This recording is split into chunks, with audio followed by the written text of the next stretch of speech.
Bien, hoy empezamos nuestra clase y esta clase es un poco diferente. Vamos a hacer juegos con ustedes para que ustedes puedan realizar en sus casas. Les vamos a estar enseñando dos juegos, ¿sí? Entonces el primer juego el profe va a explicar en qué consiste. Bueno, necesitamos dos pajitas. Vas a competir con mamá, con papá o con tus hermanos, entonces necesitas dos pajitas. También vamos a necesitar dos vasos. La profe va a tener uno y yo otro. Entonces este juego es así. Vamos a empujar dos vasos, porque tienen que ser vasos de plástico. Ustedes tienen en casa, entonces van a usar. Nosotros lo que vamos a hacer es vamos a empujar, ¿sí? Vamos a empujar este vaso, vamos a soplar para que llegue hasta el extremo. Pero nosotros vamos a hacer de costado, vamos a hacer acá, vamos a competir, vamos a ver quién gana, quién sopla más fuerte.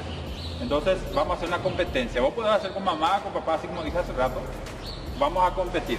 Entonces la idea es que empujemos el vaso hasta allá y el que llegue primero a echar el vaso hacia el otro costado, entonces gana. Vamos a ver.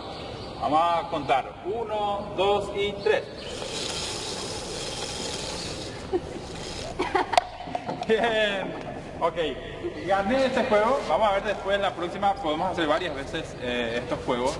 A ver quién gana, ¿sí? Puede ser que ganes vos o puede ser que pierdas también. Bueno, el siguiente juego vamos a ver qué es. Bien, el siguiente juego vamos a usar hojas de cuaderno, hoja de oficio que tengamos y 3 pinceles y lo vamos a colocar así. Vamos a extender brazos y manos y la hoja también y vamos a caminar. Damos la vuelta sin que se caigan los pinceles. ¿Sí? Entonces vamos a trabajar el equilibrio. Podemos hacer en un espacio más grande con nuestra mamá, nuestro papá, hermanos.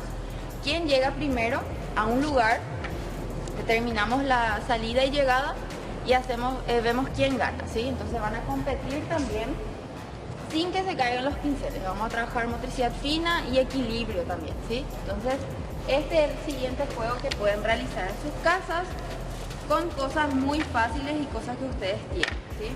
Entonces esta es nuestra clase hoy, juegos. Espero que se diviertan y así también finalizamos nuestra clase. Chao. Chao.